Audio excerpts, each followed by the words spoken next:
Well, I'm Marcus Wright. I'm the Knowledge Exchange Manager here at the University of Kent. And my team within our Knowledge Exchange and Innovation Department bring industry and academia together. And we act as your business and innovation gateway, developing innovative, creative and enterprising solutions to your business need. Now, the university has helped since lockdown in many, many ways. We've loaned equipment, staff, R&D's gone into testing for the antibody kits. We've been 3D printing over 25,000 pieces of PPE. And of course, the development and delivery of a suite of COVID-19 business recovery webinars. We'll pop a link into the chat box where you can replay any of those webinars at your leisure. But this one forms very much part of that.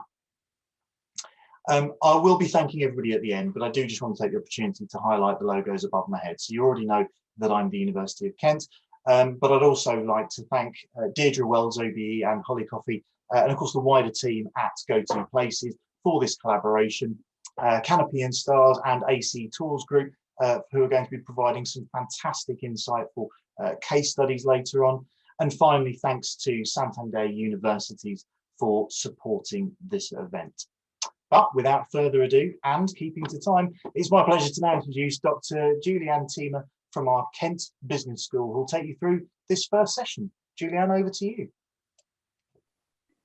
Thank you, Marcus. Thank you very much. Hello and welcome. As Marcus said, my name is Dr. Julianne Thiemer. I am a lecturer at Kent Business School, and I teach management, innovation, and strategy.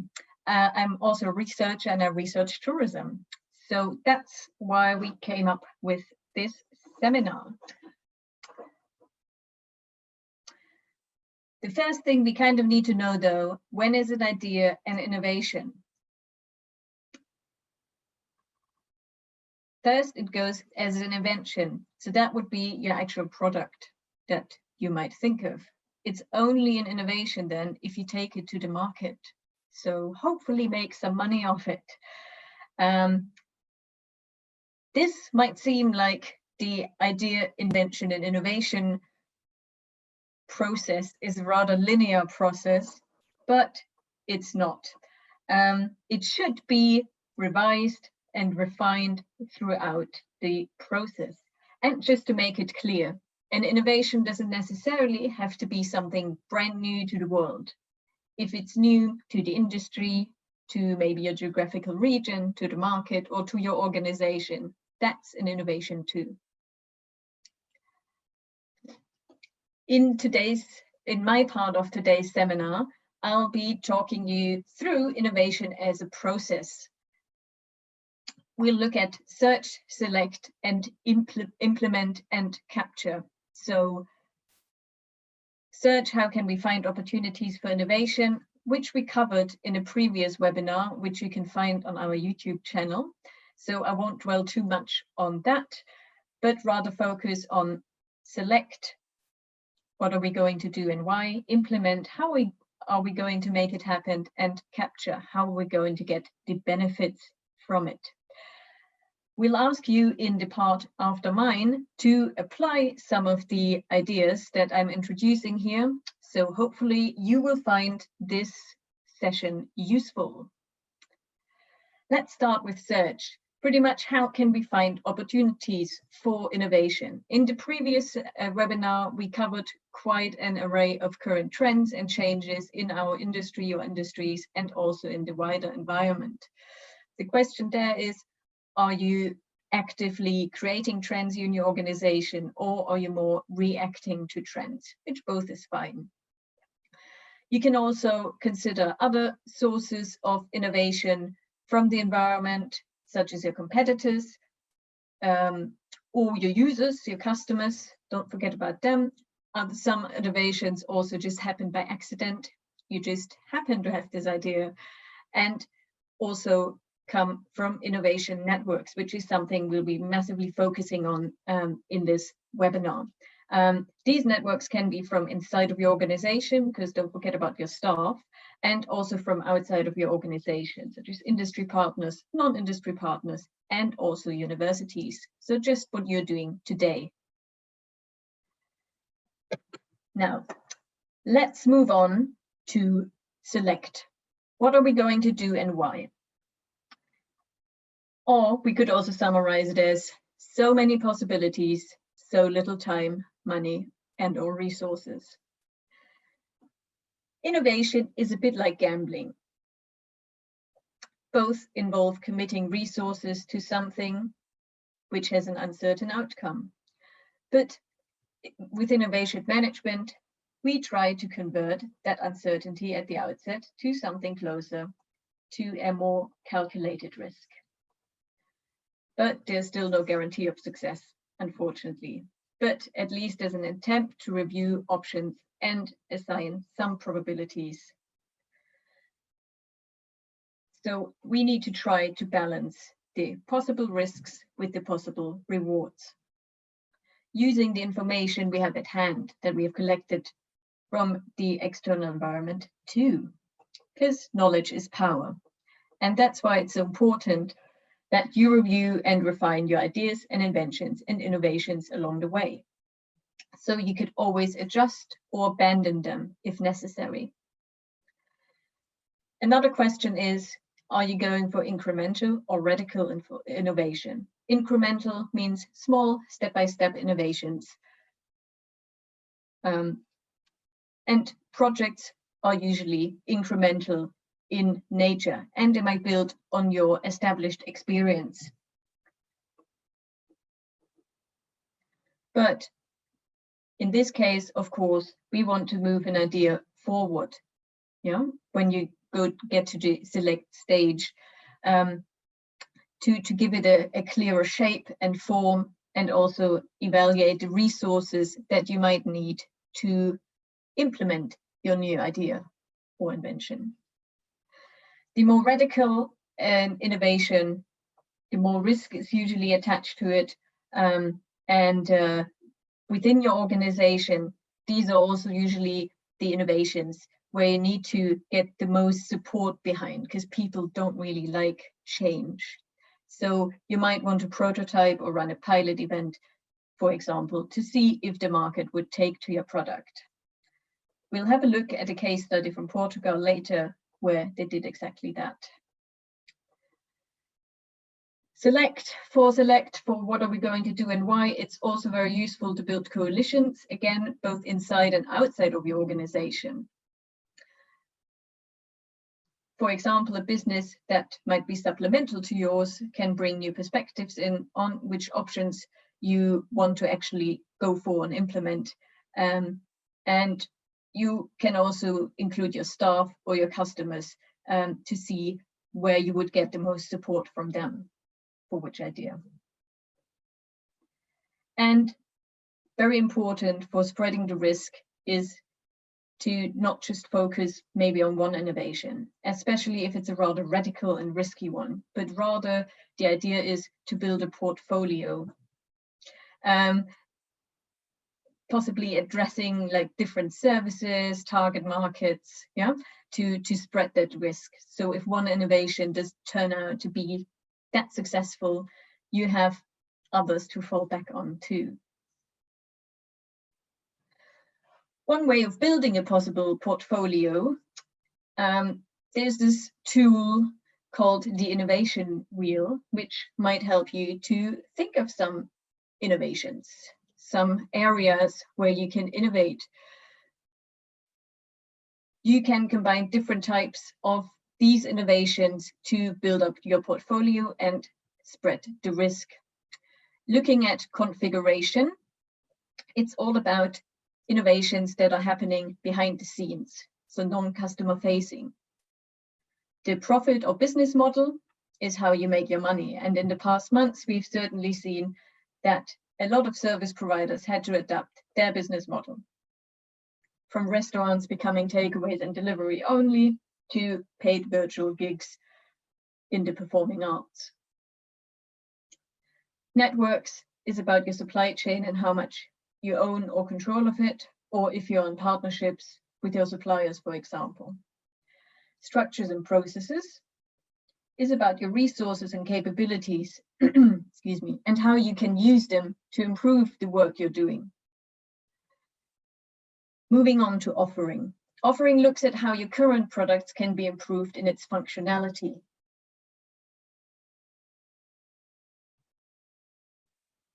Excuse me. In its functionality and also in their features. Yeah, and they're often often linked to your user experience. So maybe think about your business, your organization, and how your customers can find, can book, can pay for your products. We'll get more into this in a second when we talk about different case studies. Offerings also include supplementary products for which tourism, hospitality, and leisure is ideal, as our sector can pretty much offer a full, flawless experience for the tourist, for example. Speaking of experience, these are the most customer-facing innovations. Yeah, about service innovation, channel innovation, so how your products, your offers are delivered to the customers, brand innovation, and also customer engagement, how you interact with your customers. Since they're all rather customer-facing, these experiences all get trialed at the hands of the customers. So for this reason, you need to pay special attention to them. Yeah, they're not behind the scenes. So there's some care and monitoring needed when you roll these kind of innovations out.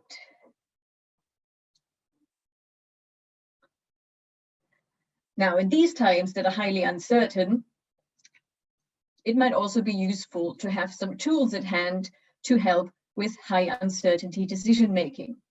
So should you go through with an innovation or not? One way of doing that is using alternative futures, which is where you try to forecast trends, for example, and also build or plan scenarios around it. This might involve brainstorming, customer service, surveys, and so on.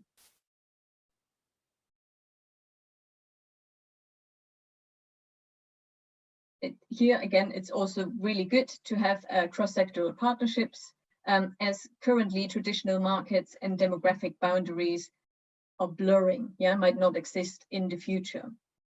And another tool that some companies use is that of a constructed crisis, which sounds very cool. And that's where they try to imagine different crises and challenging circumstances just to keep themselves on the toes and to have solutions ready should something happen. Mobilizing support networks, such as DMOs, that can assist you with their expertise on a variety of topics, such as promotion or funding opportunities. And of course, with GoToPlaces here today at the seminar, they will tell you a little bit more about this later. But support networks can also include your staff. For example, you can ask an employee to be a project champion, yeah, to lead the project team to implement your innovation. Another thing you might consider is alternative funding structures. Very popular currently is crowdfunding to fund, for example, expansions or new services. So for crowdfunding, potential customers make a pledge of money, which you match with a product.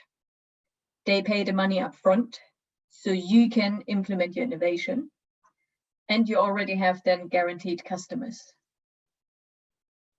As an example, currently happening in Ramsgate, where I live, and there is a yoga studio and Whole Foods cafe opening. They're expanding, and they're fundraising to fund this expansion. They have reached their first goal and have then added on an extra amount of money to fund more things that they would like to do. What are they offering as pledges, from small to big, really?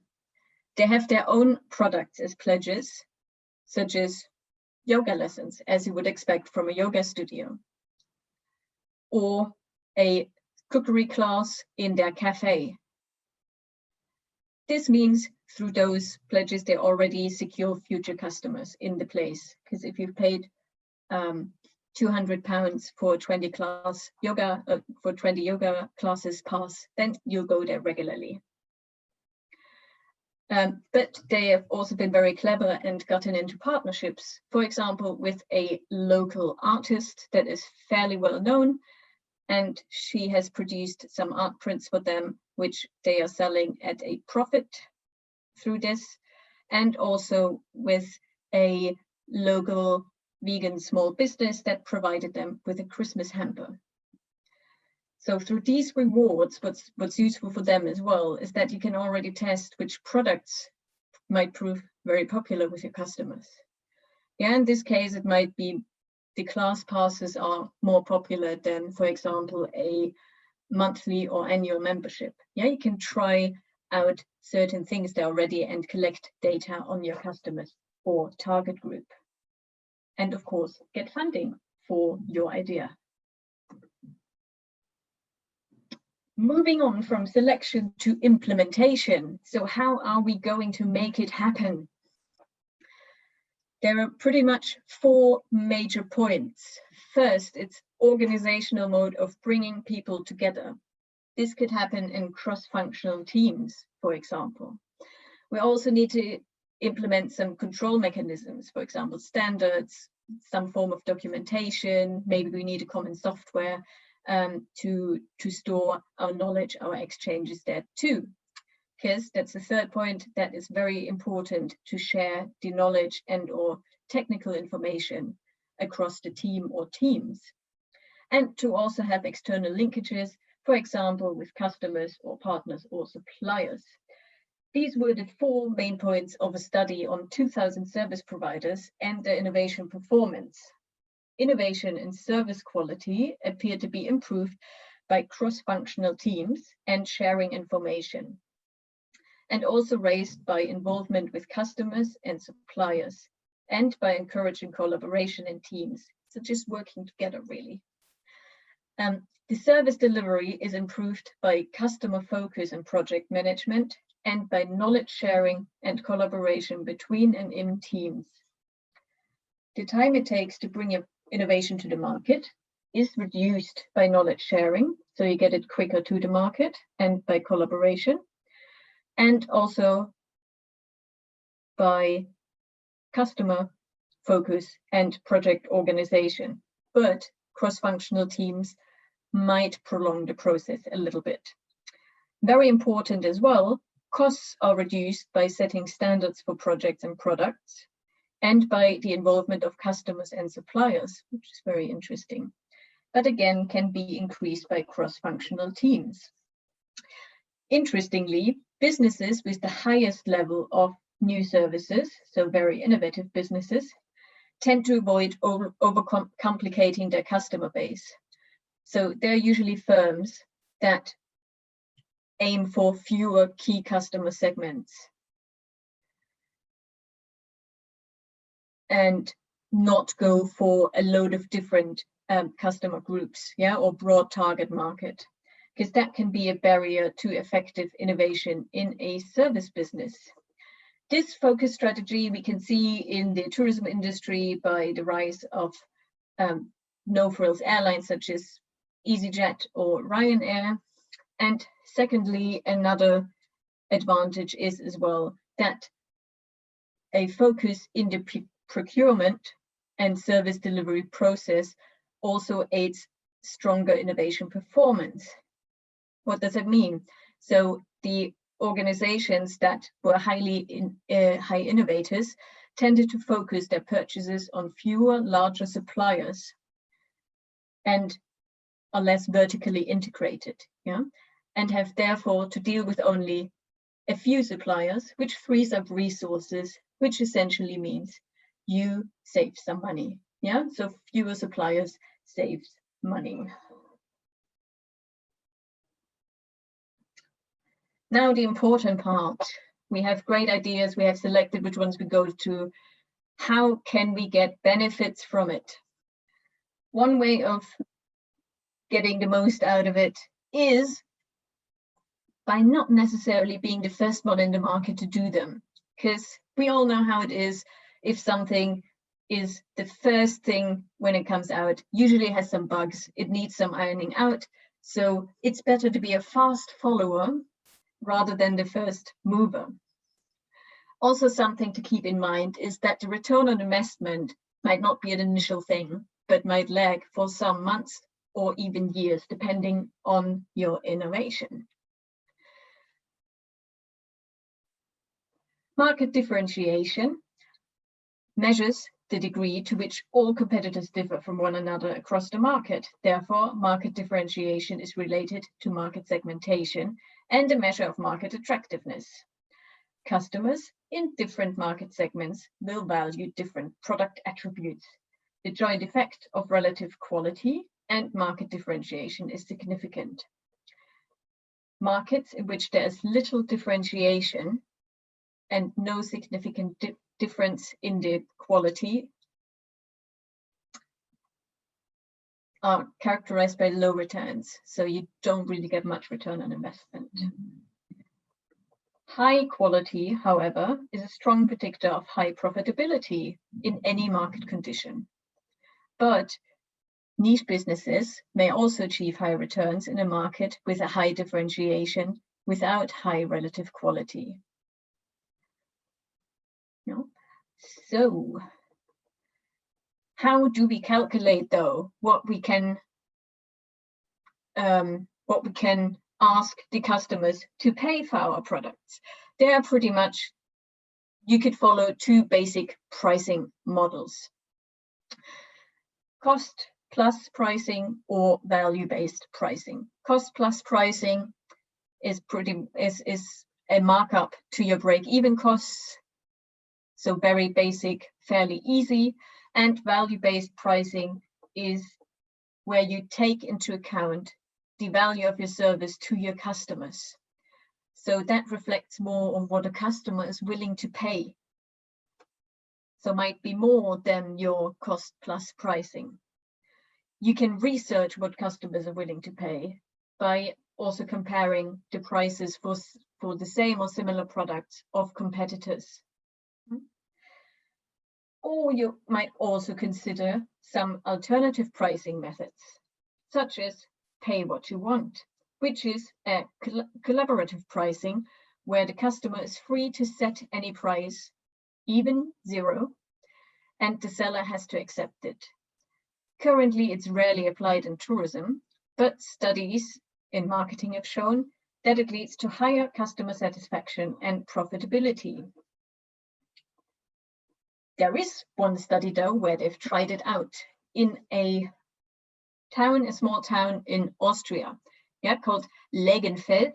And it's a typical winter destination, your typical Austrian winter destination with a big thermos bar facility.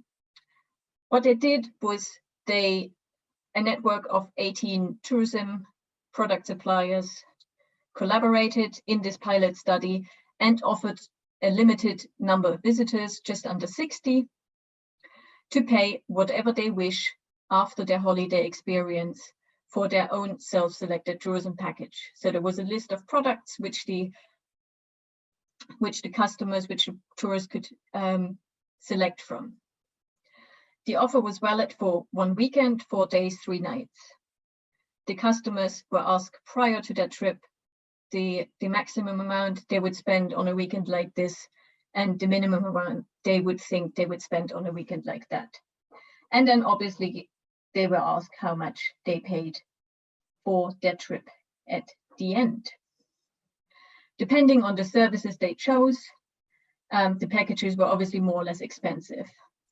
But looking at the actual list price of the services, the mean was 191 euros.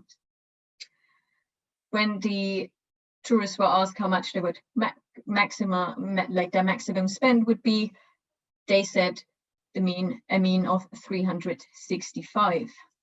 The minimum was close to the list price. What do you think the tourists actually paid after they left? so pay what you want. 291, which is 100 euros more than the actual list price of the products. So this might be an idea to collaborate and offer a package on a pay what you want basis. This pricing method typically works when the customers are not aware of the cost structures, such like of each component or service, such as in holiday bundles. Another case study I wanted to share with you is around creative tourism in Portugal. Creative tourism is the active participation and creative activities while traveling.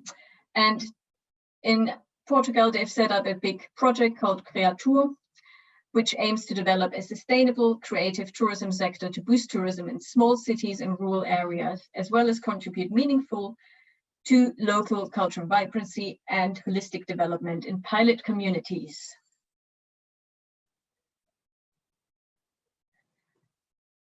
This links quite well with the current crisis, because it plays into the trend of people wanting to escape from the city to the countryside, looking for rest and creativity. And it's also something physical they can do, especially since we do more things online nowadays, like this webinar. Another advantage is that people can take something physical with them when they leave as a reminder of the trip. And this whole project focuses on authenticity and the human connection, because if people feel connected to a place, they stay longer and spend more money. Some of the pilot projects include pottery workshop with traditional pottery making, creative experiences around all 5 senses, a festival of visual arts, or thematic tours through towns, including workshops making objects relating to the themes. I'll put a link in the chat function in a little while of a documentary for this project, and I can highly recommend it. There's some really, really great ideas in that documentary, so please have a look. And lastly, another little case study I wanted to bring to your attention is gamification as another trend. So that's the use of game mechanics and experience design to digitally engage and motivate people to achieve their goals. So maybe for your organization, you can digitally engage visitors through their smartphones and tablets through things like challenges, like quizzes, puzzles, photo submissions, for example. You can have scoreboards, because we're all a bit competitive and we really like them, scores and leaderboards. And you can then even create virtual or real rewards to motivate users to keep playing, really. The benefits of that is obviously the engagement of the visitors. They will remember their experiences, and you can increase the interaction between the tourist attraction and the visitors, and they'll also be more likely to come back once they had a positive experience. And you could even provide themed gamification experience to certain themes throughout the year to encourage repeat visits. And promotion will then happen through those recommendations. As an example, I found in Ghent in Belgium, they use that quite a lot. Like city games, for example. There's one called Find the Holy Grail, which is linked to Ghent's history and works via GPS on your smartphone. So you play it on an app or on a tablet. They also have an interactive museum game with a virtual map to guide visitors through the museum to make the visit more interactive. And that app provides special facts about certain pieces and also provides some entertainment through challenges and quizzes. Those trails can also be translated into a town or city where they join physical and digital worlds together, really. And that can enhance the dwell time of visitors in a location, lead to different places and businesses, other than the usual suspects in the high footfall areas, and can also be a source of pride and excitement of the local residents. So some final thoughts and considerations I would like you to think about is, how are we enticing people to visit us? How are we making sure they spend an enjoyable time and their money in our destination? Why should people return to our destination? And what are we offering them for a repeat visit that is different to their first visit? And some of those things we'll now dwell on, and also get another case study, which my colleague Adam will provide you with before it's time for you to get active. Fantastic. Thank you, Dr. Juliana. That was really interesting, and great to be with you all here today. We are going to work on a group exercise now.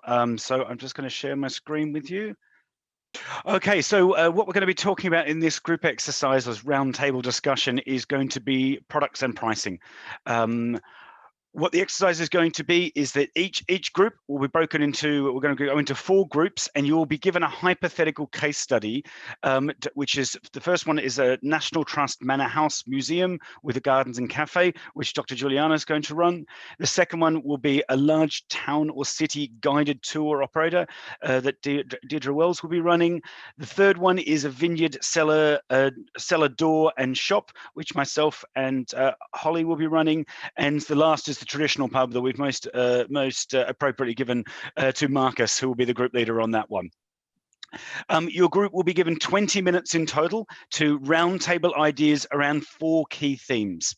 Now, these themes, so you have 5 minutes on each theme. These themes will be about looking at the existing products, new products, partnerships, and pricing. So it is a group discussion. I really encourage everyone to turn on your cameras, turn on your microphones, and get involved. These will be a good sized group, between around 6 to 8 in each group, and it's really helped if everyone can be involved. So the 4 questions that we're going to be touching on: one, existing, that as the demand for your case studies, traditional and well-known products or services is affected, what changes can be made to existing activities to maximize revenue opportunities? So we're just going to be focusing on existing business at the moment. The next question, we'll be looking at new. So with tier 2 and 3 lockdown restrictions in place across much of the UK, what new COVID compliant services or products could your case study self-implement as a potential new revenue source, something they can do within their own business? Then next one, we'll be looking at partnerships. So what partnerships could your case study explore to mutual benefit? And I really want you to think outside the box on this one. And finally, we're going to talk about pricing and pricing strategies that influence customer loyalty, and what pricing initiative could you bring to your case study that will influence repeat business. After we've done all 4 questions, we'll be 20 minutes, we'll come back in, and each of the group leaders will then feed back to the group, and we should be able to come up with dozens of examples and innovations that we could look to implement in our businesses, or to be able to communicate with businesses in our area of ways that they can look to use innovation to develop. So just quickly to use, this is just a case study using the example of the 4 things we'll touch base. This is an anonymous Scottish hotel. My client is about to be written up in a newspaper, so they've asked me to keep their name out until that's been released. The impact of COVID on them was dramatic. 65% of their trade was international fly-in guests, which they stopped completely within 4 weeks of the first notification that COVID was going to have an impact. The hotel was closed on advice from their local council for 8 weeks. So it went from a very successful business with close to 100% occupancy from international trade and some domestic more across the border of England, Wales, and Irish visitors, to having no revenue whatsoever. So the 4 things that the examples that they wanted to share with us of what they did was, of their existing products, firstly, was their restaurant. Now, their issue being a manor house is their restaurant room was very small windows. They wouldn't be able to get COVID compliant with being able to get the flow of air, and they would only be able to sit around 25% of their guests in the hotel, in the room at once. So in the 2 months that they were down, they strategized about what they could do about their existing products, and this was their solution. They ended up putting out 8 individual pods for their hotel, of which they could serve breakfast, lunch, and dinner, and that's how they were able to pivot their existing product of the restaurant to be able to reopen, and to be able to reopen with the usual experience. What I liked about their attitude is that their investment was around not just taking what they had, but actually making it better than they ever were before. On the news side, because it was an international and they had a very large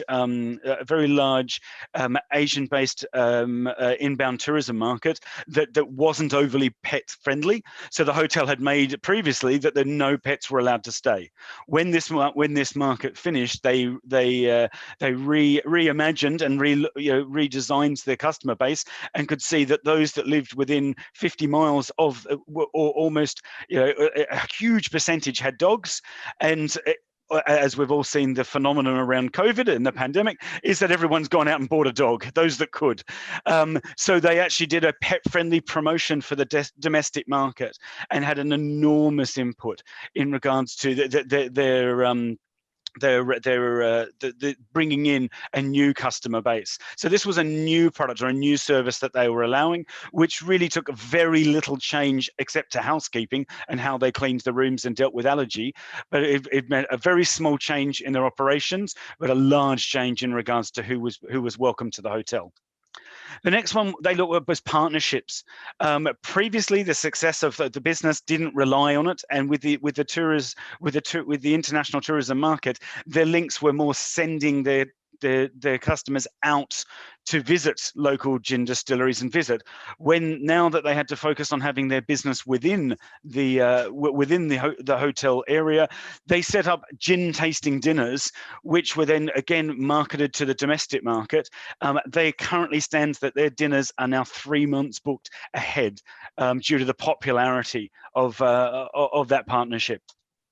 And the last one was pricing, and this was one that they agonized most over, which all business owners, including myself, we do, in regards to what to do with pricing. Their initial approach was for the domestic market to go, oh, we're going to lower our prices just to get people in and make sure our staff have jobs. But they took consultation and actually went a different direction. All their accommodation, they now included breakfast, where it was an option before due to the nature of the tours that were taking place. They just added that to the existing price, and led to a 50% increase in breakfast covers for the restaurants and greater revenue. They created a 50% off your 3rd consecutive night promotion, which the average stay in the hotels was 1.3 nights for a customer, and they now would expand that to an average of 2.6 nights. So effectively, they now need half as many customers to be able to fill the hotel. They created a promotion which was rebook for your next stay while on your current stay, and the promotion was to offer a free dinner in the rate, and they're seeing 10% of guests rebooking for within 3 months on the back of that promotion. And the second one was around the dinners. They found that when they did reopen, that there was still a slight concern from some customers in regards to group dining or using facilities. So they created a full room service option package, which meant they could keep the same cost and revenue from a dinner in the room that they would have in the hotel, in their ballroom or in the pods. The total result for them was within 3 months, they increased their average spend per customer from £120 to £245. And now their strategy is that they will maintain this in a post-pandemic market. This hotel won't go back to the tour groups. They're now looking to buy a second place to be able to take the tour groups on. So effectively, COVID has brought around the opportunity for them to double the size of their business and to be a much more profitable and now a greater contributor to also the local tourism market, as well as hopefully back in the with the international tourists as well. So it's over to you now. It's your turn. You'll be now put into a group of one of 4. Your group leaders will let you know which group you're in. And we just want to tackle 5 minutes each, existing, new, partnerships and pricing. Before we move on to our next, just interested to hear from the group leaders, just a minute or so summary of their conversations of existing, new partnerships and pricing. Deirdre, would you like to go first? Thanks, Adam. Yeah, right. A really quick canter through. We were a little bit lucky because we had Rob in our group. So thank you, Nikki, for organising that. But thank you to everybody in the group. Actually, some really great ideas. Lots of discussions around the trend around hyper-local. The fact that actually what COVID had really demonstrated was that people don't really know their back door at all. So, you know, a tour operator that's traditionally bringing people in from quite further afield could actually have an opportunity to be able to, somebody put it, help the locals take the blinkers off and see what's on their doorstep. Opportunities to be able to you know, support families to rediscover maybe the history of a town, or particularly links to their genealogy. So maybe exploring links in churchyards, etc. But also one of the things that really resonated from your presentation, Adam, was the kind of bring the product to the people. So the gin tours, there was a sense of, you know, is there an opportunity for people to be able to experience the product on the tour, and maybe actually do their own trail, whether it's gathering botanicals, gathering product to make their own gin at home, to do virtual wine tastings. And in terms of partnerships, that gave people the opportunity to be able to hook in local suppliers who maybe perhaps weren't previously thinking of themselves as part of the visitor economy, to be part of those trails. In terms of pricing and delivery, again, very conscious of the fact that people are a little bit nervous about too much kind of up close and personal experiences. So being able to do it through a downloadable app and a kind of bring your own device. So, you know, mitigating the risk around transmission. But actually that would enable people to be quite flexible, maybe to have some gaming as part of it, but also, you know, this could be a method of recommending other suppliers, which led us on to pricing. So the feeling was, you know, you could have a base cost for a walking tour app, which would include any markup that you need to, you know, to promote it. But actually there would be a recommendation of various suppliers and partners from whom you would get a commission. And I'm going to leave you with the final, and I thought wonderful line from Rob, which is what he tells his own staff, which is fish where the fish are. So if at the moment your international visitors have disappeared and your further afield domestic visitors have disappeared, but your high street is rammed with locals, then sell stuff to the locals. So that's what we got to. Thank you. Excellent. Great, great. I like that. Fish where the fish are. Makes good sense. Dr. Juliana, would you like to talk to us about the National Trust? Obviously, with the manor houses currently, depending on which tier we're currently in, being closed or semi-closed, they've implemented time tickets and so on. So we said we needed to promote that, and also how clean they are. And also pretty much focused on a domestic audience and local audience. Mainly using the outside spaces, because most of the manor houses have big outside spaces that can be used, gardens or parks, for children's or nature trails, park runs, treasure hunts that could be offline or online, or a combination of both. And also this would then quite link well with partnerships, for example, with scout groups or schools, again, depending on which tier we're in, if schools are open or not. The cafe could offer your regular takeaway, but also picnic hampers, which people can take into the park. And also inspired by your case study, Adam, maybe provide romantic dinners outside, also as a picnic. And we also said then to collaborate with local creatives that are desperate for work and have maybe little plays put on, or use local musicians to provide the entertainment for that evening. We also said we could outside offer like sculpture trails or outside art exhibitions or art competitions, again to involve local artists there. And another way for new products currently could be, if we had unlimited money, to offer VR, a VR visitor experience. So where we provide an app, for example, where visitors can visit our manor house in a virtual way. Lacking that money, we could provide online special evenings, for example, with the local historian, like a mystery dinner where we also send the hampers home to the people, hampers from our local suppliers to our cafe, and then have like a mystery that's hopefully linked, because there's always a ghost in those manor houses, to people, streamed to them in their homes, and maybe have a couple of actors inside of our manor acting out a certain mystery, for example. And we also like the ideas of what we've seen online as well, where people recreate paintings with stuff they have at home, to link that to the manor house, either recreate a painting from there or use their gardens to recreate certain scenes as well. As another pricing thing we thought about was then to try to work with local businesses, offering them their employees discounts if the business supports our manor house in a financial way. So as an added on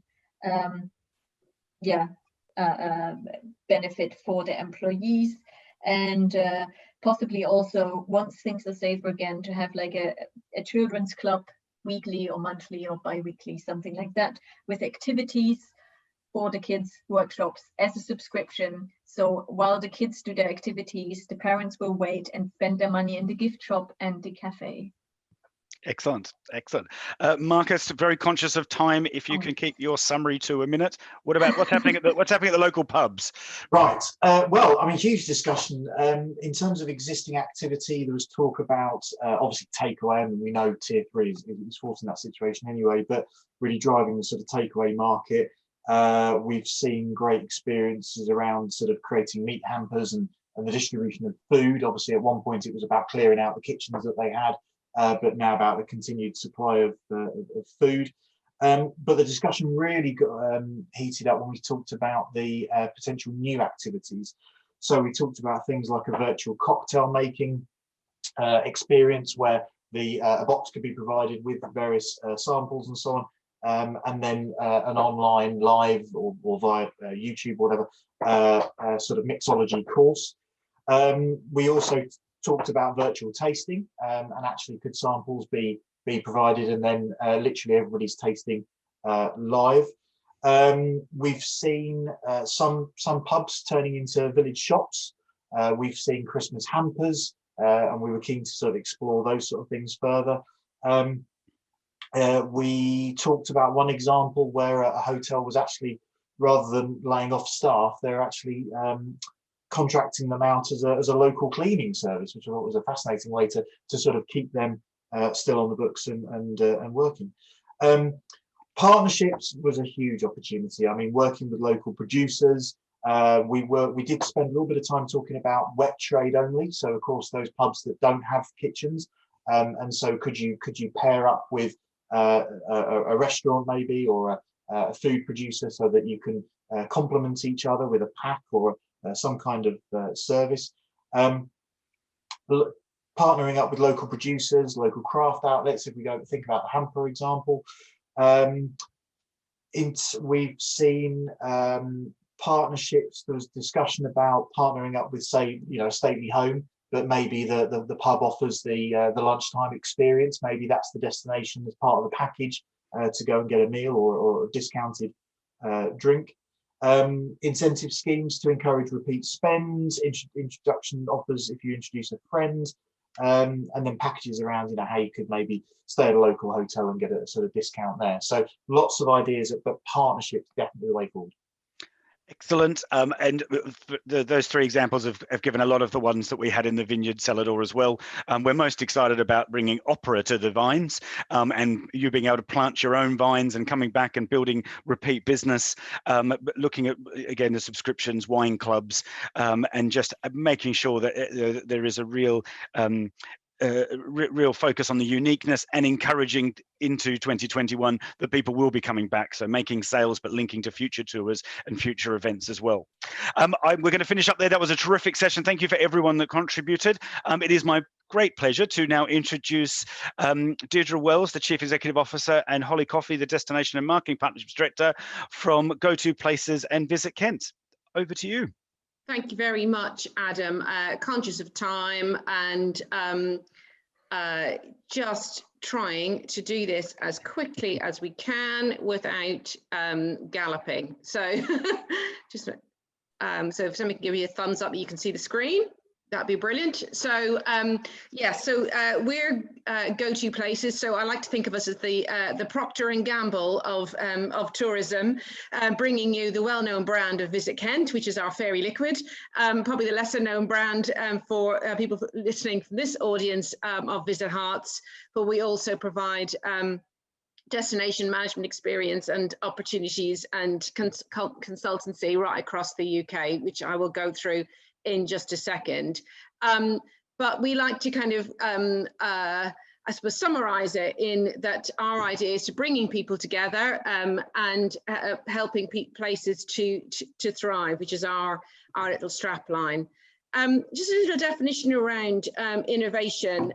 So the creation, development and implementation of a new product, process or service with the aim of improving efficiency, effectiveness or competitive advantage. So the idea here really is to support our businesses, support the visitor economy, which is hugely innovative anyway, to be able to do more, sell more, get people to spend more time with us, and of course, more money.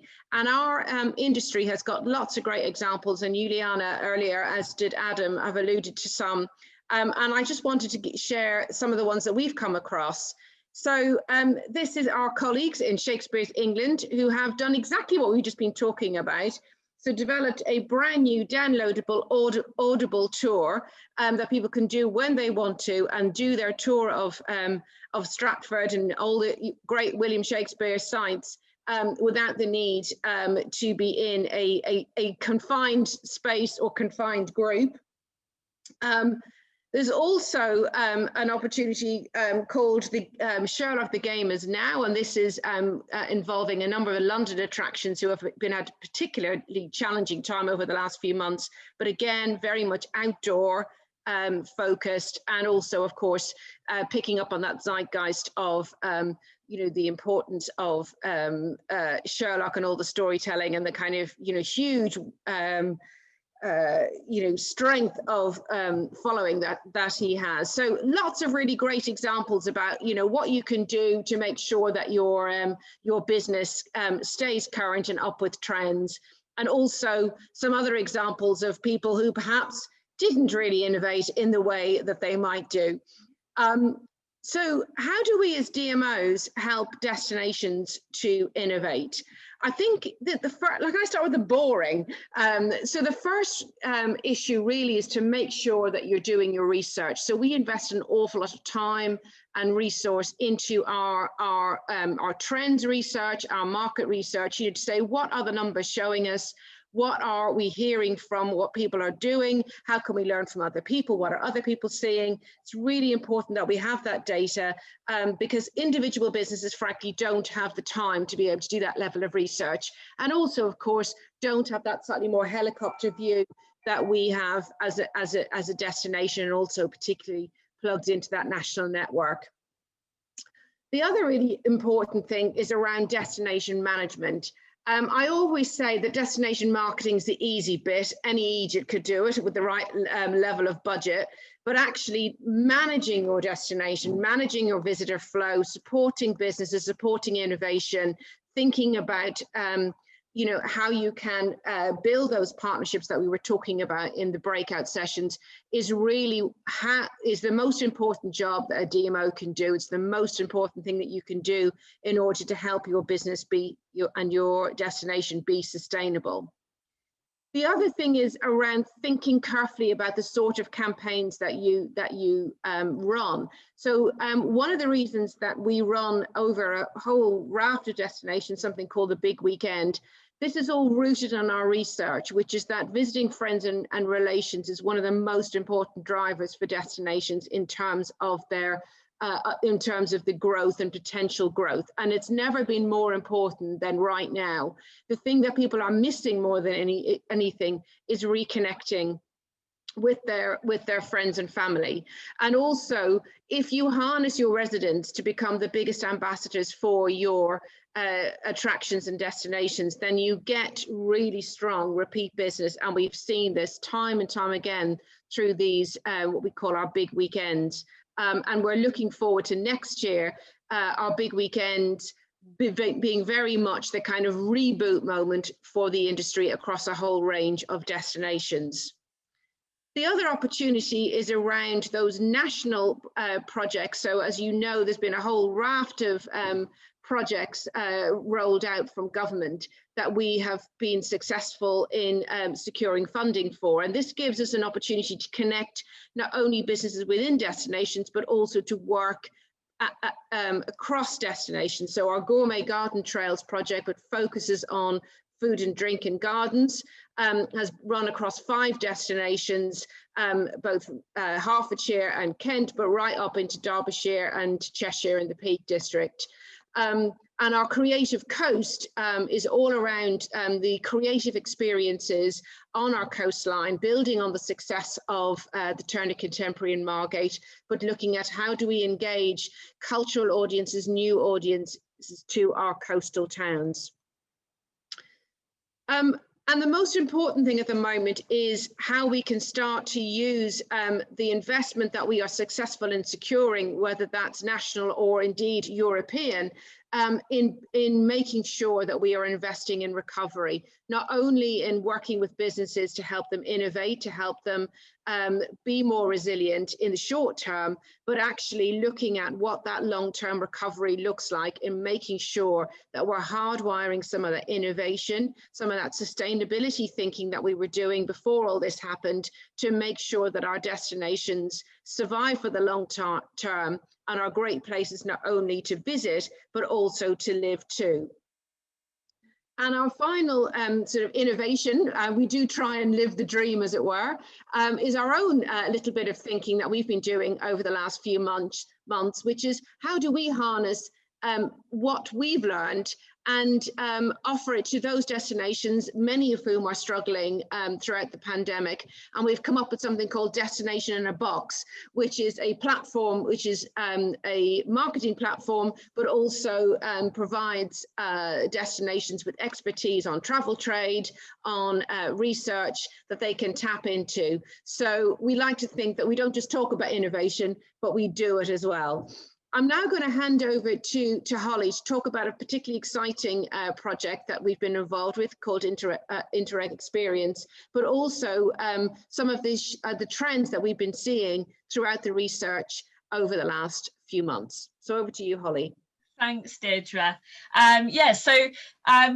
As Deirdre mentioned, we have secured a substantial amount of funding from the EU for a project called Experience, which is going to support us within Kent and also partners in Norfolk and Cornwall and partners across the Channel to really kickstart that recovery, drive some of that innovation and deliver a really strong recovery for our destinations. I realise we're quite short on time, so what I'm going to focus on just now is 6 key opportunities for businesses, 6 top tips for you to in order to become more resilient and to innovate. If you could just pop back one slide, sorry. The first is around emerging trends. It's really important to be ahead of the curve and to be really ready to take advantage of those emerging opportunities that we're seeing. And I think a lot of that came out in the discussions that we've just had. Clearly, people are looking for more of those local and authentic experiences. They're looking for opportunities to connect, reconnect with friends and family, reconnect with the outdoor, with the outdoors. They're looking for more well-being experiences that where they can learn something new or be more positively changed. Obviously, they're also looking to get away from tourism hotspots, I think even more so with concerns around COVID, but they are also thinking around their impact on the environment. So these are all things that we should be thinking around and considering in opportunities to innovate. The second tip is around adding a new unique experience to your offer. Again, I think all of this just came out in the discussions we've had, so that's really good to see. But we were talking to Airbnb experiences, and following the reopening, they've seen a massive rebound, and of course that's been led by the domestic market. Previously, they had a larger focus on the international market, and they had much more of a focus on experiences within cities, but obviously this has been driven by the domestic market, and they are looking for that more rural product. So there's a huge demand for product that doesn't exist on their platform at the moment. So we need to make sure that within our destinations and our businesses we have that visible, whether it be on the Airbnb platform or other platforms that are available. There's just some examples there of some of the offer that's been most popular during this period, but certainly food and drink experiences and animal experiences have been top of the list, particularly llamas. So if anyone has any llamas, they are the way to go. And then the third point is around the fact that we need to give people a reason to travel and to choose your business, to choose our destinations. This piece of research comes from Visit Britain. They did it prior to COVID, but I think it's really important to note that almost 60% of domestic visitors choose their destination based on the experience they can have. They don't choose the destination first, they are choosing what they want to do first, and then they find out where they can do it. So we need to make sure that those opportunities to experience those things are available and easy to book and easy to find in our destinations. And also experience visitors, they also book in advance, and they will also travel outside of peak times. So there's some really good advantages to focusing on experiences and giving people that reason to travel, which could be also things like events or special one-off opportunities that they would miss out on. The fourth point is around being bookable but being flexible. So in these times, obviously businesses have been forced to become more bookable online in order to manage capacity, but obviously this has also increased their visibility, which is great news. So obviously people are planning ahead more than ever before, but so we need to make sure that that booking process is as frictionless as possible, that it's very easy and simple for them to book. But we also need to make sure we're accommodating for last minute bookings. As guidance changes, people are liable to do things last minute, but we also want to make sure that there's a cancellation policy, opportunities for rebooking, to make sure they're as flexible as possible, because we need to give people that confidence to visit again and confidence to return to our industry. And the fifth tip is around getting a green competitive edge. So when you're thinking of innovation, always think about adopting sustainable practices within the business where possible, because this isn't just about that it's the right thing to do, which we all know it is, but it's also about it making business sense. Obviously, a lot of those changes and investments around sustainability can also provide cost savings. Some can be small changes, but some of the larger investments too could have a long-term cost saving. But of course, it also gives your business a USP. You know, more and more consumers are considering this when they're making their decisions, and potentially that opens you up to, you know, a third of those consumers who consider that as a really important factor in where they spend their money. So it's opening up to new markets, increasing loyalty, and having more of a positive image about your business. So it's obviously investing in that, but making sure that's communicated well to the right people too, and including it in your marketing. And the final tip before I move on to our before I move on to our industry case studies, it's just the fact around seasonality. I think what we've seen through COVID-19 is that our sector has been particularly vulnerable because of that seasonality aspect. The pandemic hit when cash reserves were at their lowest, and then the first lockdown, and actually a lot of the second lockdown, has occurred at key trading periods, so missing out on a lot of revenue. So any innovation or opportunity that can extend your season obviously is going to leave you less vulnerable to future shocks if you've got more business coming through that out of season. So the final slide I just want to mention is our experience development programme, which is part of the Interreg programme I just mentioned. What it does, it's an opportunity to support businesses through from an idea, a concept, to innovate through to taking that product to market.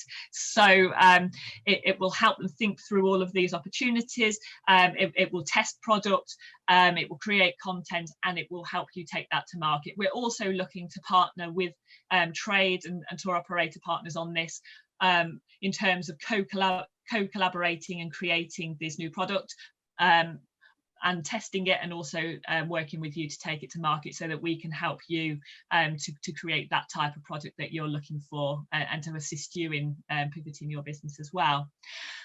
So without further ado, I'm going to move on to introduce you to the first of our industry case study speakers, Tom Dixon. He is the co-founder and director of Canopy and Stars. They're the UK's leading glamping and outdoor holiday agency. So they're essentially a letting agency for tree houses, cabins, yurts, and other wonderful unique spaces. Tom leads on the development of product and services, as well as providing consultancy and advice to owners who are looking to set up their own glamping sites. So over to you, Tom.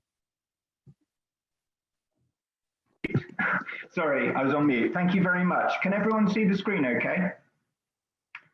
Hopefully you can. Right, I'm going to crack on. We are a little bit behind. So what I'm going to talk about today, the trends and insights for 2021 that are really driving our business and that we think are relevant for the sector as a whole. There we go. So I'm going to briefly start by introducing Canopy and Stars. So in 2010, we launched, and we've created a collection of only the most inspiring places to stay in the great outdoors, connecting independent owners to guests in search of a life more wild.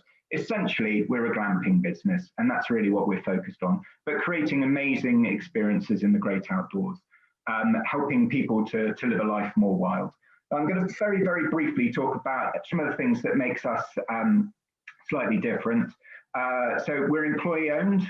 We're 24% owned by a charitable trust as well, with a focus on environmental projects, and we plant a tree for every booking we take. At the moment, we've got about 850 places that we represent. All of those spaces are inspected and selected, and we're very much looking for experiences. We accept less than 20% of the people that apply to join Canopy and Stars, so joining us is a mark of quality, and we also provide a consultancy service for owners looking to work with us and set up glamping places. So I'm gonna start by 2020, and obviously it's been a truly horrific year for so many reasons, but just thinking about the glamping sector as alone, it's actually on balance been a pretty good year, and the future ahead looks very bright indeed. So I'm going to start by thinking about 2020 and the trends that helped shape this year, but will also be relevant for next year too. And some of these trends are the ones that we saw in 2019 and also January and February of this year, that in some respects, as a consequence of COVID, have really sort of accelerated in significance throughout 2020 and into 2021 too. So the key tourism trends from 2019 that have really played into 2020 are well-being, staycations, time in nature, sustainable tourism, and this idea of experiences and not things. And these are a lot of the similar themes that you'll have seen Holly just chatted about too. So for us as a year, well, July, August and September were the busiest and best months ever for for our business in terms of bookings taken. And that's in our 10-year history. September was actually our most successful month ever. And that's, as I'm sure you appreciate, quite sort of unusual for a tourism business to have September as being more popular than July and August. January and Feb stays at the moment are up by over 150% year on year. And when we look at 2021 bookings as a whole, these are up by around 186% year on year. So the future is looking really bright for us at the moment. If we reflect on summer 2020, this summer I decided to set up my own lockdown project, and that was to develop a pop-up, taking advantage of the 56-day permitted development rights rule. So the photo here shows a bed that we set up in a wildflower meadow on my land in Dartmoor, and that ran at 100% occupancy with nightly rates of £145. It was a really fun and rewarding project, but it also gave me an opportunity to learn a little bit from guests, to really sort of get close to guests, and also to learn a little bit more about the experience of being an owner, and to get sort of some really direct feedback. And so the key trends that and themes that emerged for me were nature connection, space, human connection, ethics, experience not things, and safety. And I'm just going to quickly run through those. So the first one, nature connection. I mean, this is something that everyone's been starved of, and it's what everyone wants. It's been a growing trend for a long time anyway, but this is a trend that's going to continue to grow. So really creating a meaningful connection to nature and the elements. And this is about campfires and thinking about the setting and the seasons and all of the senses. So again, things that I've heard from previous speakers. The next one is space. Unsurprisingly, given lockdown, this is something that was really important to people. How much space is there? How private is it? And this is something that we hear of quite a lot in Canopy and Stars. The next one is human connection. So people, again, have been starved of this. And I think it really reminded me, whilst we had things like self-check-in, it was really interesting how much people wanted to have that connection to people and to be able to sort of chat about local experience and understanding of the local area, and that really is a big part of the experience. And the fourth one is ethics. Values and a very sort of human-centric approach to customer service is something that we really pride ourselves on. I think one of the things we've seen with COVID is how businesses responded to the crisis. Those that did well and those that sort of took a different path. There was really nowhere to hide. With social media, and the brands that and businesses in tourism as well that didn't handle it particularly well were named and shamed on social media. We handled over 30,000 emails during the lockdown period, date swaps and refunds, and we're really pleased to say that even during that period, our customer satisfaction score remained at 9 out of 10, and our net promoter score at the moment is 86. So that's something we're very proud of. Our parent company, Days, is a B Corp, and that's all about doing business in a better and fairer way. And that's something we're really proud of, and we believe is going to continue to be a big trend. The way businesses operate. The next trend, experiences, not things. With sort of normal international cultural holidays postponed, so the opportunity to, to go to a flea market or to browse shops. I think that people are really looking for an experience, and obviously this year they really wanted a holiday too. But where we can, for our places, it's always about how we can extend the experience beyond the place itself. This image here is of a place actually in Norway. It's called the Canvas Hotel, and that singular image is the one that sells their entire business. It just sort of captures the imagination. It's very much the essence of a stay at the Canvas Hotel. And it's really what adds value to a tourism offering as well, in our opinion, experience, and really pushing that and creating differentiation. The final trend is safety. And of course, it is a critical factor and will continue to be so. We launched a clean and safe charter that all of our owners signed up to. But it perhaps didn't play out as much as we thought it would. When we're looking at sort of our conversion on our website and the amount of people that were going to our clean and safe charter, it probably didn't play out as much as we expected. I think it is literally a hygiene factor. It's obviously very, very important that we all do the right thing. But I think that what people were looking for was bigger than just a safe holiday. So now I'm going to start to think about 2021 and beyond. So the key sort of types of spaces that we're looking for, but also the key trends that are really shaping our business. So these are the places that we're featuring within Canopy and Stars. This is very glamping focused, which may or may not be relevant to everyone, but these are the places that we think are designed for the future. And then some of the other trends will certainly be applicable to whichever part of tourism you're within. So the first trend is cabins and tree houses. These continue to be the most popular types of space. 7 out of 10 of our top performing spaces are tree houses. A tree house stay in itself is an experience. This one in Somerset, Sleeps 2, has nightly rates of £250 to £445 and an average occupancy of 79%. The next one is stone structures and bothies. This is something that's going to be a big trend for us in the future and how we grow our collection beyond just glamping. So the kind of unusual remote cottages that perhaps might not immediately feel like glamping, but as an outdoor holiday experience, they offer exactly what we're looking for, which is that connection to nature. The third trend is really the sort of the creative ones, the Instagram friendly. This is Hinterlands in Cumbria, Sleeps 2, nightly rates of £130 to £200, and average occupancy of 88%.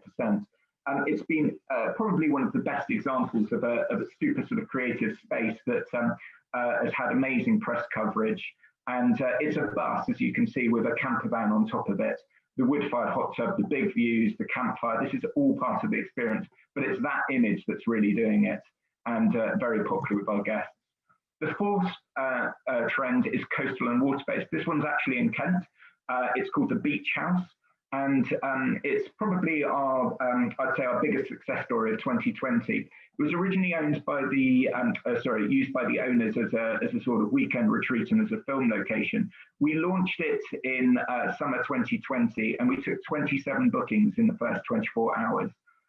It's just been, and that really did fill it up for the rest of the year.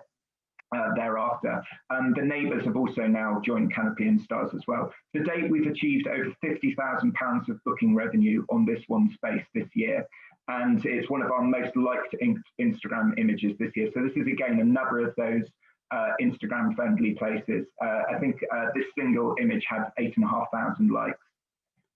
The final trend is bigger architectural and spaces suitable for groups. This is Notting Hill Barn, nightly rates of 380 to 615, and it has achieved average occupancy of 80%.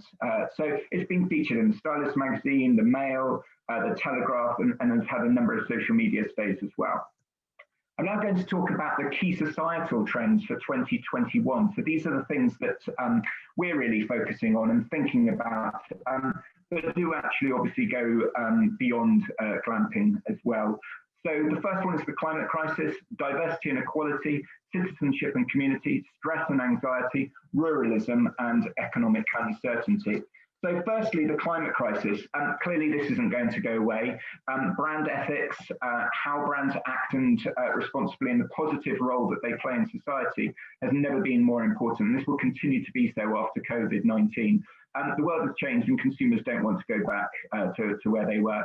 Millennials expect more of themselves and their friends, and the brands and businesses too. They're not really waiting just for government. So we'd encourage our owners and certainly anyone in tourism to really think about this. It's super important on many levels, and it can also contribute to the well-being of your business, as Holly mentioned earlier, can actually be a USP, but there's many reasons for taking a stand here. The next trend, diversity and equality. Obviously this year with Black Lives Matter, and the injustice and suffering that we've seen in the air, it's all made us think about our role in perpetuating inequality. I wouldn't for a minute suggest that we have a solution here, but it's certainly something that we're acutely aware of and really trying to start to make some changes in our own business and how we can start to recognise our own privilege and what we can do about that and how we can help our owners as well. The next trend is citizenship and community. Again, this is something that was mentioned right at the very beginning about learning and contributing to a community. I think this is only going to increase. I think one of the trends of COVID was how we all, or one of the positive outcomes of COVID was how we all started to think about our neighbours much more. They became so important to us.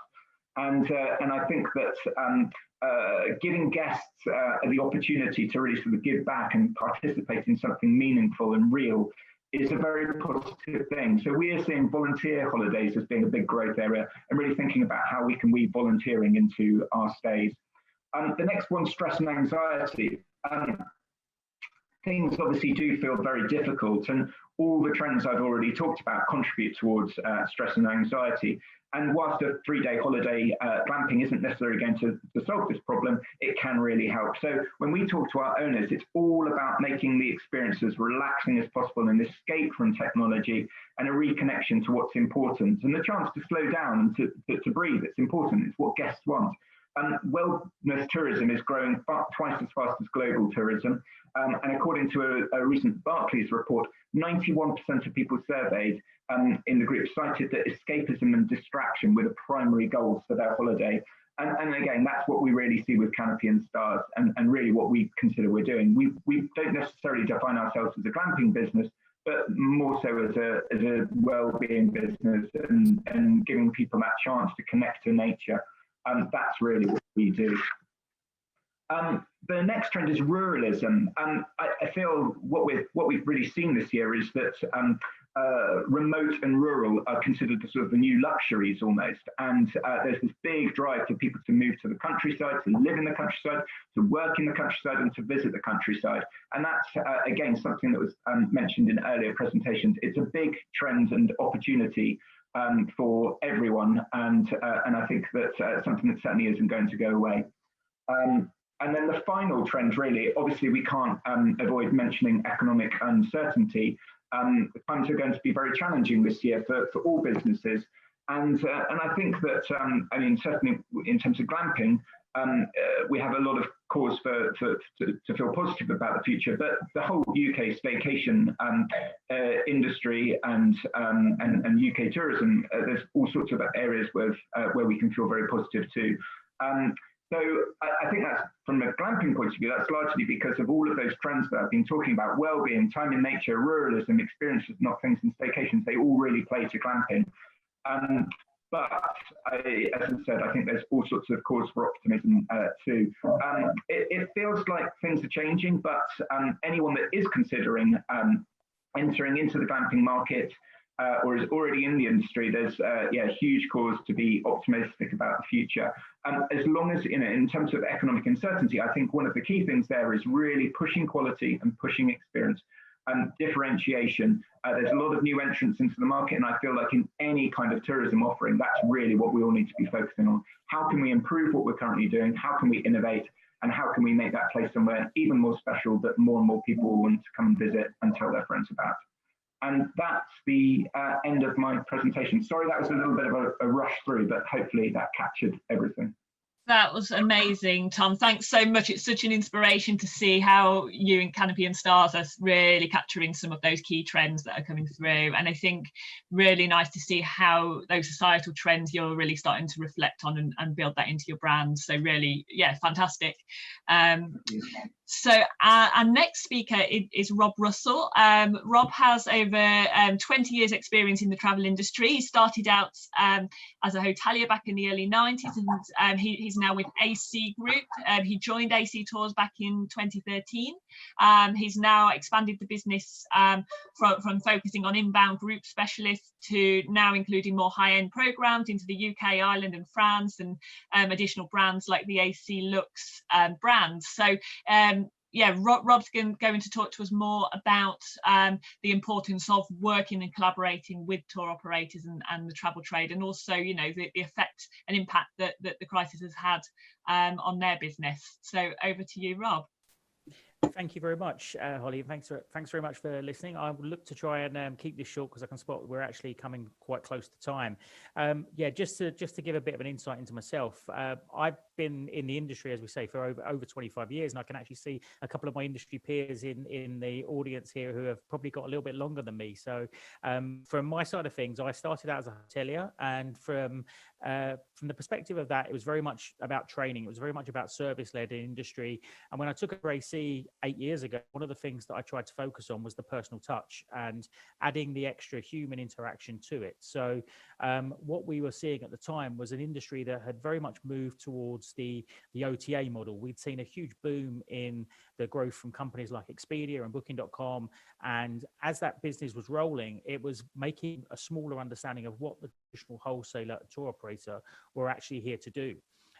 We're actually probably the biggest sales force for the country. We're going to various corners of the world to walk the streets and to knock on the doors of travel agents and tour operators and tell them all about the intricate details of those unusual cafes, restaurants, pubs, galleries, museums, the unusual farms, the unusual experiences that people can have. The stuff that, with all due respect to them, that the big OTAs aren't interested in, and they don't really do. And that's where we've gone out and made ourselves very different. And part of that process has been about the human touch, and it's been about adding in the experience, which is something that's very difficult to replicate when it comes to a system-led organization. That said, I was intrigued at the start of this to talk about the AI and to understand how that's moving. And I wanted to give an example of a couple of things that I've done in the last 2 years to try and develop my own business. We went through a large growth. We've gone from being a £7 million turnover to a £21 million turnover business. And to do that, we've had to add an awful lot of people and an awful lot of systems and processes. And in 2019, I took a big audit of that, and actually I started to look at how we were using people, but losing some of the touches and what we needed to do. And part of that was the labor-intensive elements of the job. So we've developed with a partnership, we've working with a developer to actually integrate an AI model into our business, so that now if a hotel sends us a closeout, the system can automatically read that closeout and automatically change it in our system at the touch of a button. So what used to take somebody 2 weeks to do is now being done by a computer in a matter of seconds. And this has all been developed in the last 9 months during COVID. So actually it's gone live. It went live yesterday. So we're looking forward to seeing that roll out now across the winter. And as business scales up again, we're looking to see that moving back into using AI into a development and actually saving ourselves manpower hours. Part of that development has also been about understanding how we can integrate. And the key to being a DMC is we're the invisible man. We operate on behalf of international partners and travel programs from international marketplaces. And in effect, if that tour goes perfectly well and nothing goes wrong, no one actually, as the end consumer, knows who AC is, because the only time they would ever need to actually engage with us would be if they were, for instance, an issue, there's a mistransfer, the hotel doesn't have a room booked for them, and there's a problem that comes alight. If there's no problems, AC becomes the invisible man. And as a B2B operator, that's actually what we want. We want nobody to know our name. We want to go completely under the radar. And that means that we've done a great job and everything has gone smoothly, swimmingly well. But we do need to work with our tourist boards and with Visit Britain. And we need to be able to develop this program. So we've set about creating a huge portfolio of bespoke itineraries. We've worked with the Visit England Fund to be able to look and work with, for instance, the Walkways and Gardens, finding those unique venues and those unique hotels and suppliers and the bespoke vineyards, etc., to be able to piece together these wonderful itineraries that can be innovative and be creative and tick all of the boxes for what we're looking for in today's seminar. A lot of it isn't. It doesn't need a machine. It doesn't need to be new. It's already there. It already exists. You've just got to find it and piece it together. And that's been part of the challenge of over the last few years. I do believe that we've lost our way a little bit into that. I can actually vouch from looking at the glamping presentation there from Tom that I actually tried to book the beach house myself this summer for my family and failed miserably to be able to do so. So I can say what a wonderful product, and it's wonderful to see that. But from our side, we want our clients to be seeing their tour operators' pages rather than ours. So we have a great Instagram feed. We put everything out there. We're delighted to have you following us, but ideally you won't be reading too much about us, and we won't be updating it that often if I can avoid it. To give you some ideas of some of the other side of things that we're seeing and the trends that we're seeing going forward. we obviously saw an awful lot of cancellations at the start of April when lockdown first kicked into the UK. We were delighted to see that over 60% of our bookings transferred across to 2021 and to 2022. So there is this story of pent-up demand, and there are these travel credits out there that people will be returning to the UK and to France. We operate in both areas, so we're very delighted to have that, and that's a key gateway for us with working with Visit Kent. But the scenario being that there is pent-up demand out there. There are people that are desperate to travel, and there are people that desperately want to come back and to visit these shores. And just as a small anecdote from the personal perspective of the pent-up frustration, I've been very fortunate with my children to be able to take them to travel and see some of the destinations as I've gone out on contracting trips and to visit suppliers. And this summer, my daughter, so frustrated in not having a summer holiday, decided she would pack her bags and she would move every night to a different room of the house and into the garden, and everywhere would be a different part of the world. So she turned this room into Paris. She turned her sister's room into New York. She just created a whole itinerary for herself to go off and travel. So yes, I've signed her up to work in the business in 20 years' time when she's old enough. But it's great, innovative, and understanding of this pent-up frustration that is out there. And we have this wonderful product on our doorstep to be able to use. So just being aware and being mindful of it, it's looking at how we can work together. Partnership is key. Partnership is 100% key for doing this, and whether that's through the tourist board or directly with the likes of myself or AC Group Pair, who's in the audience, Scan Coming, Rika, who's there, we can all work together to be able to actually bring up these fantastic itineraries, work with the likes of the castles that we have around the country and these fantastic bed and breakfasts and the fantastic glamping venues to be able to bring together wonderful itineraries in innovative ways to be able to get guests to travel. I'm very conscious of the time, so I don't want to keep going for too long. So at that point, I believe I'm going to hand back to Holly, and we're going to go to Q&A. Thanks so much, Rob. I think it's so important to be able to understand that need for partnership collaboration. It's absolutely key, and I love the idea of your daughter setting up all the different destinations around the house. Absolutely fantastic. So I'm going to pass across to Marcus now, who's going to do any Q&As and close. Thank you. Absolutely. Well, thank you. All three of you, fantastic insight. I've had some questions sent through to me. If anyone else has got another question, please feel free to pop that in the chat. One of the questions was to Julianne, in fact, going back to earlier on this morning. What was the most surprising find that you encountered from your research? What was the one thing that really went against perhaps what you're thinking or what you've been looking at before?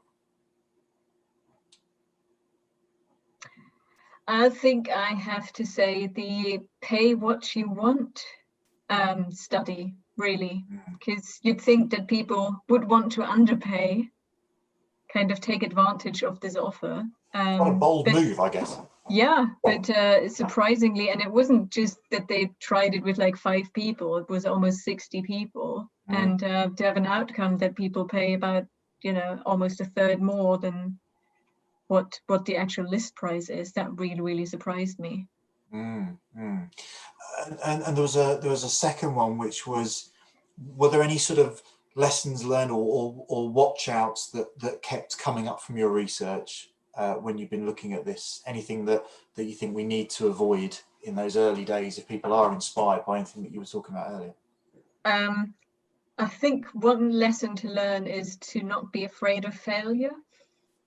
That's a natural thing in innovation, really. And another thing is, again, to form partnerships, to use what you have in partnerships with your customers, ask them, listen to them, talk to them, to your staff. Usually you have people from different disciplines, talk to them. Talk to your kids. They might have, innovative ideas. Talk to your suppliers, what's new in their areas. So really to create those partnerships, because no man is, an island. No, absolutely. Tom, it was interesting. You mentioned about experience, not things. And that was coming up a lot in the certainly in our breakout that we had around, it was around that packaging and actually getting people. So there's not really a question as such, as an observation around. But everything that you were talking about really resonated, I think, with that earlier breakout group, and from the feedback that Adam got, the general feel across all the breakouts, really. Oh, great. I mean, one of the things, I think it's 55% of our holidays are booked for special occasions. So I think that people are giving them as a gift, if you like, to a partner, whether it's an anniversary or a birthday, as an experience. That's what people want. And the things that people enjoy most are cooking around a campfire or an outdoor shower. That's what people talk about when they go back to their job on Monday morning in London or wherever else. So I think we're acutely aware that even from a customer satisfaction point of view, but also that buzz and word of mouth and social media sharing, that you need to give an experience that's immersive and sensory and really inspires. Yeah, absolutely.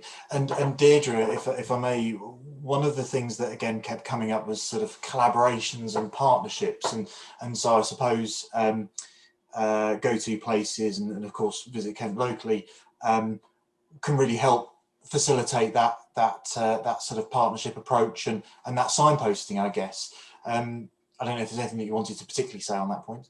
Yeah, I mean, I think two things on that is one, that's back to what's a DMO for, and a lot of that is around almost creating the greater than the sum of its parts sort of platform that Holly often refers to us as professional dot joiners, and I think it's one of the nicest and bits of our job is connecting people, because what tends to happen, I think, is that you put two people from the tourism industry in a room together and magic happens. But also I think as you've seen from the breakout groups, ideas spark off each other. But also I think what happens is that you suddenly immediately give people a reason to stay longer and spend more, because there's some, the first question you quite often get from customers is, and what else is there to do? So I found my lovely hotel or my lovely attraction. What else is there to do? So it's our job, I think, to kind of keep expanding the offer, but actually make it as easy for people as possible. And, making those connections and doing those referrals and hand holding people through how they can go from one part of the journey to another is really critical. Absolutely. And what we'll do, of course, after this, you all know that we're going to be reaching out in terms of feedback. We'll make sure that we put all the contact details in there, both for us. We'll put Julianne's contact details. We'll put Adam's contact details in there as well. Antonia, I can see that there's a question there. Unfortunately, we lost. Adam had to step out for something else at about 1:45. So unfortunately, Adam's not with us at the moment, but we will make sure that we connect you up, Antonia, if that's okay. Marcus, if I could just comment on what Deirdre was just saying there with regard to partnership and working together and the way the travel industry has formed. Right. I mean, I've sat and watched Tom's presentation there, and as I say, I've looked at his site this summer to look at a couple of the venues, but my mind is racing now. I can immediately see 2 or 3 of my partners and my partnerships that would love to book that product. So it's about now working together to look at the pricing points. And obviously from our side as a wholesaler, we work on wholesale rates. So we look to actually have that pricing model worked backwards. We have to build a markup in. Our tour operator, travel agent has to build a markup in. So it's just for anyone that's listening and that's got a product and they're looking at their pricing policy, if they're wanting to target trade, they have to build in a pricing model that works. It's not quite as easy as just saying, well, okay, we've got this is our public price and this is what you need to pay, because we've got at least 2 markups needing to be applied onto it. So it's just that if anybody's there as a supplier and looking at it thinking, I want to distribute through the travel trade, I want to target the market, how do I do it? Feel free to drop us a line. I'll happily explain how the markups need to work and try and give some guidance, and we can be able to see if we can grow some more business into the region. Fantastic. Thank you. And that really brings us to a close. So feedback's going to come out. As part of that, we'll make sure that we put the contact details in there for how you can get hold of either, of course, our friends at GoToPlaces or indeed ourselves here at the University of Kent. I certainly said in my breakout, I'd really welcome anybody and everybody. If you've got other thoughts for topics, future topics, clearly this is aligned to Dr. Julianne Teemer's research. But if there is anything else that you would like us to explore or look at through this webinar series, then please do. Final thank you to Deirdre and Holly and all our friends at GoToPlaces for such a fantastic collaboration. Huge thank you, of course, to Canopy and Stars and AC Tours. Really insightful case studies, and really enjoyed those. And of course, right above my head, thank you to Santander Universities for making this all possible. It's been a tremendous morning. Thank you all, and enjoy the rest of your day.